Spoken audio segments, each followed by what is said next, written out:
तो friends finally आज हम बात करेंगे बिहार शिक्षक भर्ती 3.0 कि में क्या क्वालिफिकेशंस है, क्या सिलेबस आएगा और बुक लिस्ट क्या होंगी हमारी और कौन कौन से इंपॉर्टेंट टॉपिक होंगे और सिलेबस में क्या क्या सब्जेक्ट कवर करने हैं।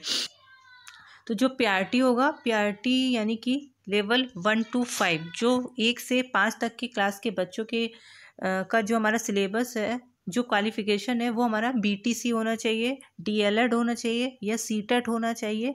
सीटेट का पेपर 1 क्वालिफाई होना चाहिए या बीटेट का पेपर 1 क्वालिफाई होना चाहिए आपका।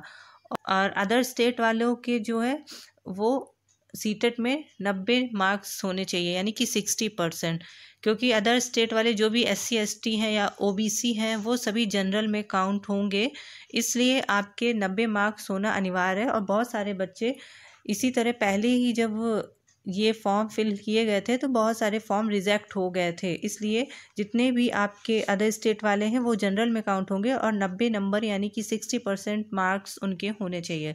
और अगर हम बात करते हैं 6 to 8 की, जो आपका 6 to 8 का है लेवल, उसमें आपका बीएड मांगा गया है या बीएड हो, सीटेट है अगर आपके पास तो उसका पेपर 2 क्वालिफाई होना चाहिए, या बीटेट है तो आपका पेपर 2 उसमें भी क्वालिफाई होना चाहिए। आपका रिज़ल्ट आ जाता है फरवरी के मिड फरवरी तक आ जाता है, जब तक लास्ट डेट इसकी ख़त्म नहीं होती है तो आप अप्लाई कर सकते हैं। फॉर्म फिल आपका 10 फरवरी से आपके फॉर्म फिल होने लगेंगे, तो ध्यान रखिएगा और लास्ट के लिए इंतज़ार मत करिएगा क्योंकि सर्वर डाउन हो जाता है, साइट भी स्लो चलती है, इसलिए आप टाइम से ही अपने फॉर्म फिल करना स्टार्ट कर दीजिएगा, ठीक है। एस्टेट 9 to 10 और 11 to 12 जो अपीयरिंग वाले हैं उनके लिए कोई भी अभी नोटिफिकेशन आया नहीं है। और अगर जो और ये भी बता देते हैं आपको, जो भी डीएलएड कर रहे हैं और डीएलएड अपीयरिंग वाले हैं, बीएड अपीयरिंग वाले हैं या सीटेट अपीयरिंग वाले हैं, एस्टेट अपीयरिंग वाले हैं, तो उनके लिए फॉर्म नहीं फिल होगा। ये इन्फॉर्मेशन बिल्कुल सही है, वो अप्लाई नहीं कर पाएंगे। और ऐसा भी कंफर्म हुआ नहीं है, देख लीजिए, अगर नोटिफिकेशन जब तक आ जाता है तब तक आप इंतज़ार कर लीजिए, नहीं तो उनको मौका 4.0 में उनके चांसेस 100% है, ठीक है। और इस बार पेपर का जो लेवल होगा थोड़ा मॉडरेट होगा पहले की अपेक्षा। चलिए बात करते हैं सिलेबस की।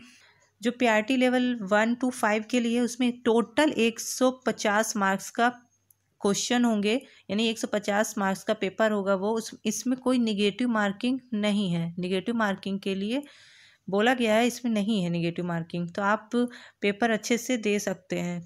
जो लैंग्वेज होगी उसमें 30 मार्क्स होंगे, 150 का टोटल होगा आपका, ओवरऑल 150 होगा, बट 30 मार्क्स उसके लैंग्वेज के होंगे, जिसमें से 22 क्वेश्चन आपके हिंदी के होंगे और इंग्लिश के 8 से 8 क्वेश्चन होंगे।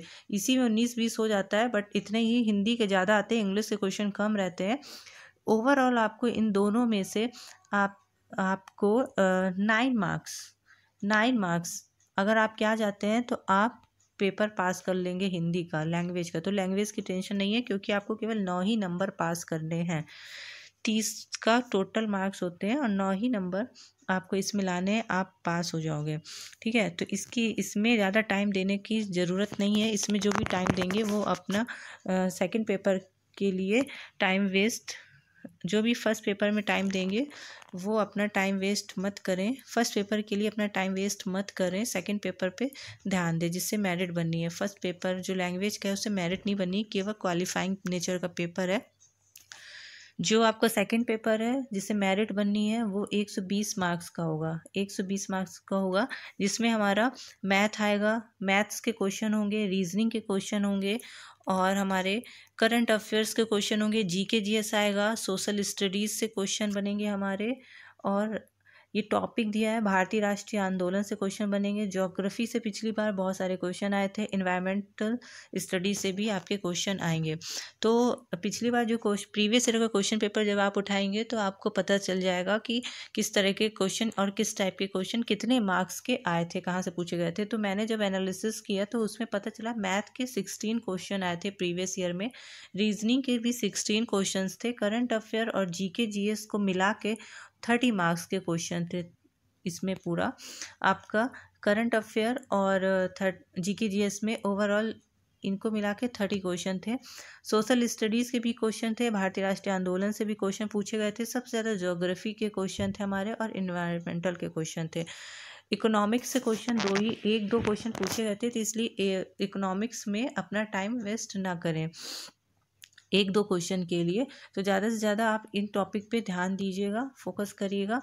मैथ रीजनिंग कवर करने वाले क्वेश्चन है, इसको छोड़िएगा नहीं, और अपना तैयारी में जुट जाइए आप लोग अभी से ही। आपके 7 मार्च से 22 मार्च के बीच में आपका पेपर होगा, ये बिल्कुल सही इन्फॉर्मेशन है, और इसलिए आप अपना तैयारी करना स्टार्ट कर दीजिए।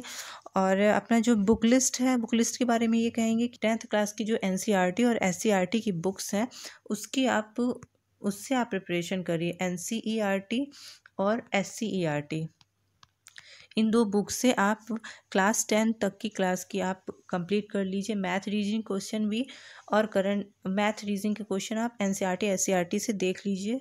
ज्योग्राफी देख लीजिए, इन्वायरमेंटल स्टडी देख लीजिए, सोशल स्टडी देख लीजिए, और इसी में ही आपका पूरा पेपर कवर हो जाएगा। और अभी आपको और भी कोई इन्फॉर्मेशन चाहिए हो पेपर से रिलेटेड तो मुझे कमेंट करिएगा, और वीडियो अगर अच्छी लगे तो लाइक एंड शेयर ज़रूर करिएगा। Thank you so much.